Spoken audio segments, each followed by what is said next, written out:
Hey guys, Mike here from Lunch Money Comics. It's really early in the morning and I'm at Rieta Flea Market in Hubbardston, Massachusetts. But I'm not here as a buyer. Instead, for the first time in a really long time, I'm here as a seller. I have a car full of vintage toys, antiques, and yes, some comic books that I can part with. I haven't done this in a long time, guys. Trying to save up some money for some better comic books that I want in my collection. So should be really fun. There's a lot of other comic book dealers here, including some friends of mine. So yeah, should be a great time. I figured I would film it and show you guys how it goes. So these are all the people going in to sell. It's like an hour-long wait, so it might be a while. Big flea market today. All right, guys, so this is my setup. It took a long time, but we have, pricier books and everything else I'm getting rid of for like $1 or less. Whole bunch of Star Wars stuff, some of the X-Men figures that I don't really care about, vintage games and toys. I got some kind of wall books back there. But yeah, I unloaded the car and it was pretty crazy right off the bat. People were just like buying stuff left and right, especially the toys. So yeah, it's still early, so hope to keep going and have something worth, showing at the end of the day. And I also got my, X-Men #1 fund right here, the jar. So maybe we can fill that up a little bit. So a cool thing we did is we kind of coordinated all of us. Here's Larry over here setting up his comic books. He's got some great stuff. And then we got Josh over here with his toys and comic books. We got another comic book dealer after him. We got Kit from Amazing Comics somewhere around. Basically, like everyone heard, we were all showing up and everyone went crazy and brought their stuff. And it's a busy flea market. So it's kind of fun. We all coordinated. We can all like watch each other's stuff. Yeah, it's fun. I have to go around and shop at some point.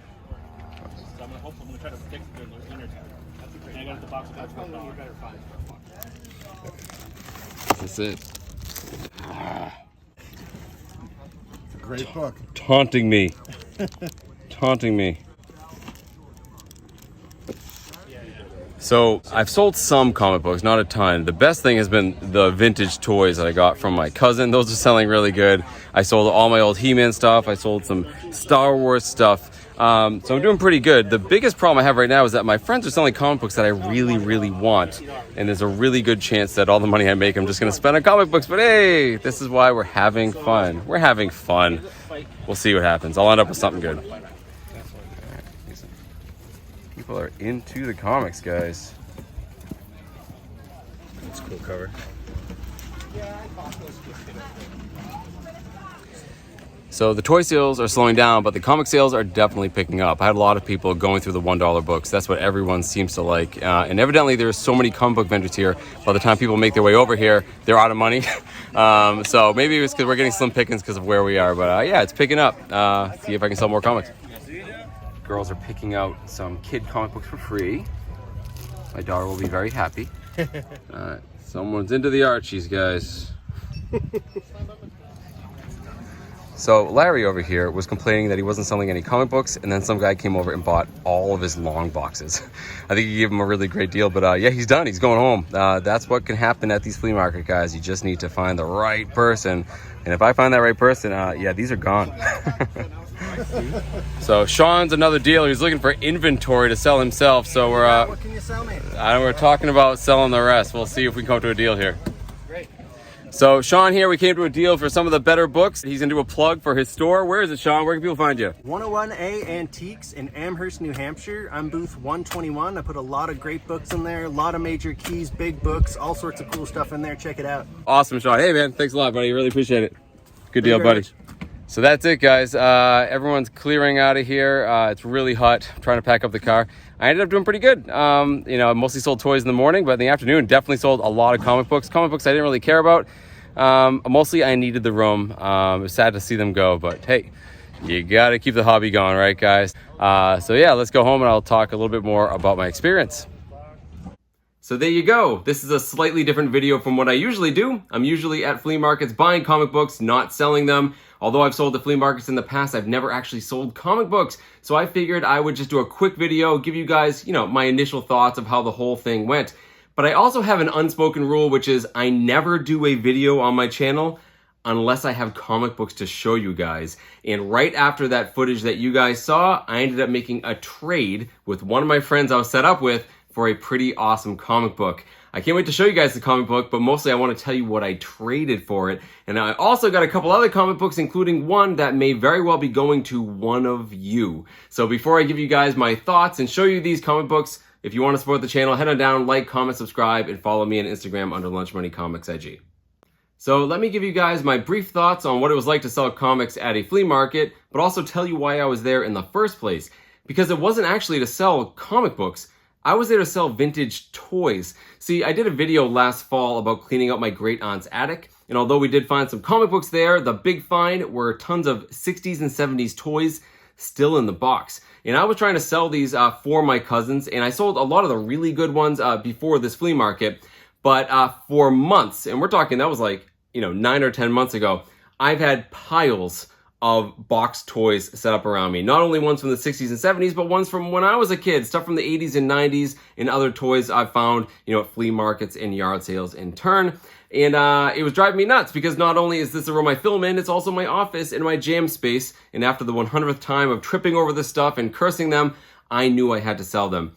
But toys aren't the only thing on my way down here. You guys can't see it, but right behind my chair are tons of long and short boxes full of comic books. And a lot of these comic books, and I love them to death, they're cheaper ones. They're, back issues, they're $1, they're 50-cent books.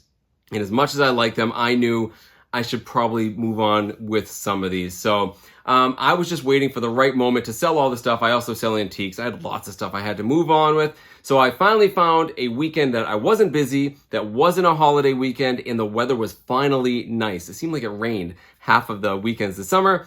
Mentioned it to my buddies who also sell toys and comic books. We thought it'd be a great idea if we all set up together. We'd had the run of the place. Unfortunately, everyone in New England had the exact same idea as us. As soon as they saw that open weekend, non-holiday, beautiful weather, everybody in the world came to sell their stuff. You guys saw in the footage there, we were there an hour early to set up, and there was an hour-long wait to get in. It was the biggest flea market any of us had seen at Rieta, and by the time we got in there, we were in the furthest back corner of the furthest field. I've never seen anyone set up out there, so I was a little worried we weren't going to get a lot of foot traffic, but it didn't really matter because as I was unloading my car, people started coming over, especially other sellers, other dealers, and the toy hounds. People get there really early just to buy vintage toys, and I had a lot of that stuff. I wanted to film a time lapse for you guys, like setting up my booth. Never happened because people are like literally trying to buy stuff as I'm taking it out of my car. Let's first talk about those toys because, guys, comic books are great and all, but if you want to sell comic books at a flea market, I can tell you guys, I didn't sell a single book over $10.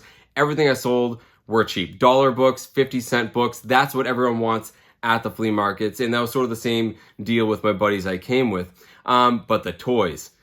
Everyone, it seems like, wants to recreate their youth, and all of the vintage toys from the 60s and 70s, that older generation was buying those ones up. A lot of people who, they didn't want to buy them, they just wanted to look at them again and open up the boxes and just to watch them sort of relive their childhood. It was pretty cool. And then the other people my age buying up the 80s toys, guys. I sold my He-Man stuff, G.I. Joes, and a lot of my Star Wars stuff pretty quickly. But as the day went on, I did sell some comic books. I had some free comic books for the kids.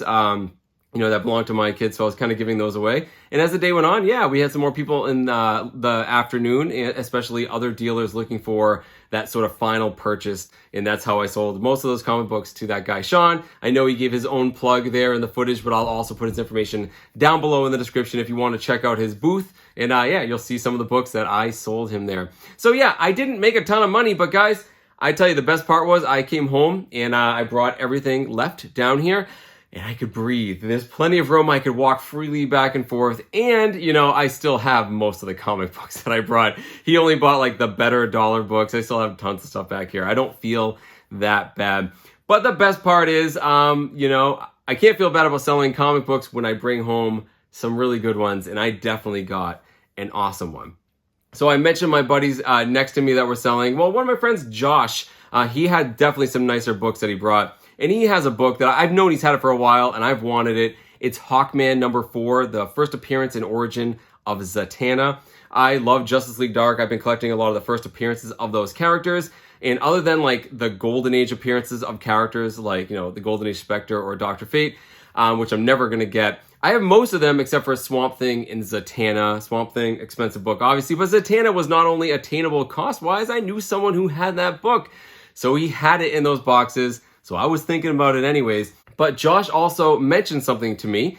He loves Star Wars toys. And he said, if I have any Star Wars toys left over at the end of the day, he'd be interested in them. And we're talking like the 1977, 1980s Kenner Star Wars toys. So I did sell quite a bit of the better figures throughout the day, but at the end, I had a whole bunch of them. So after that last footage that you guys saw, I asked Josh, hey man, hypothetically, if I gave you all this Star Wars stuff, what would you need to have for the Hawkman?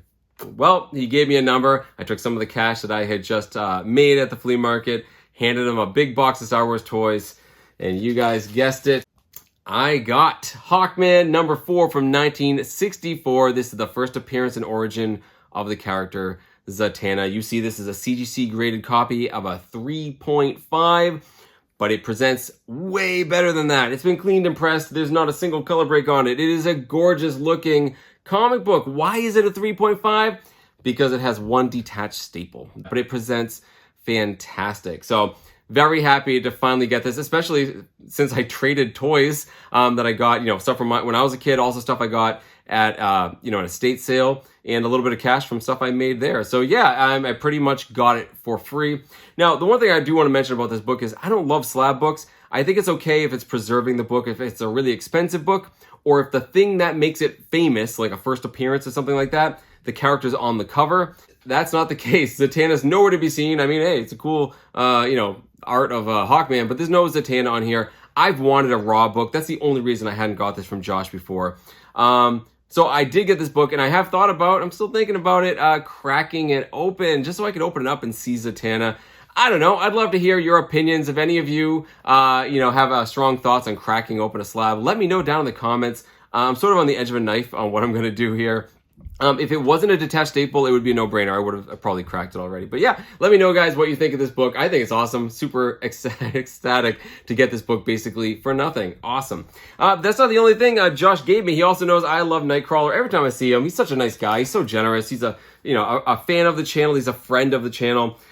He knows what I like, so he gave me all 4 issues of the second Nightcrawler series. These are from 2002. I guess you can call it Nightcrawler Volume 2. Just fantastic art. I've never actually read this story. Awesome covers, big Nightcrawler fan. So thank you so much, Josh, for just giving these to me. Very cool. He also gave a book to my son the next time I saw him. Pretty awesome. But finally, guys, there's one more book I want to show you because it's not for me. It's probably for one of you. So Josh gave me a book to give away on my channel. He's done this actually in the past, and I haven't done a giveaway in a long time. I haven't done it since 5,000 subscribers. I guess it hasn't been that long. It's only been a couple of months, but I can't keep up with you guys. I've blown past 6, 7, 8,000 subscribers. At the time I'm filming this, I'm closing in on 9,000 subscribers. So I have some catch up to do in terms of giveaway, but Josh had a book. He wanted me to have it, and he said, when you hit 10,000 subscribers, give this book away. And the book he gave me is this. This is The Amazing Spider-Man number 298. It's from 1988. And this is the first appearance of Eddie Brock, aka Venom. And the very next issue, number 299, you have him in the costume on the last page, basically a cameo. And then, of course, famously, number 300 is the first full appearance of Venom. This is also the first Todd McFarlane work on Spider-Man, which is, basically historic in its own right, but you'll notice this is also a CBCS 9.2 yellow label. That's because Todd McFarlane signed the first page of this comic book. So I'm not giving this book away right now, to be clear, but when I hit 10,000 subscribers, I'm absolutely giving this book away and probably a whole bunch of other stuff. So, if you're watching this and you haven't subscribed to my channel, head on down there, hit that button, and help me get there, guys. I'd really appreciate it. And of course, help me get closer to giving this bad boy away to one of you guys. So that's it, guys. Completely weird, different video, I know, but I don't do these unless I have some cool comic books to share with you, and I definitely think I have a couple of pretty neat ones. Head on down to the comments and let me know what you think of these books. Let me know if you have an opinion on whether I should crack this open or not, and definitely let me know what you think of this book. Is this something that you would want to win at the 10,000 subscriber giveaway if I ever get there? If I'm fortunate enough, I feel very blessed for all the support I've gotten. Fingers crossed, maybe I can get to 10,000 as well. Also, let me know down in the comments if you've ever sold comic books at a flea market. Let me know what that experience was like, or if you've ever sold vintage toys. After my experience, I'm wondering if I should change the name of my channel to Lunch Money 80s Toys. I'm kidding. I won't do that. But clearly, it's the more lucrative business venture than comic books. So yeah, head on down to the comments, guys. I love to hear from you. And in the meantime, I hope you keep hunting for comic books in strange and unusual places like flea markets. Thank you guys so much for watching, and I'll see you all next time.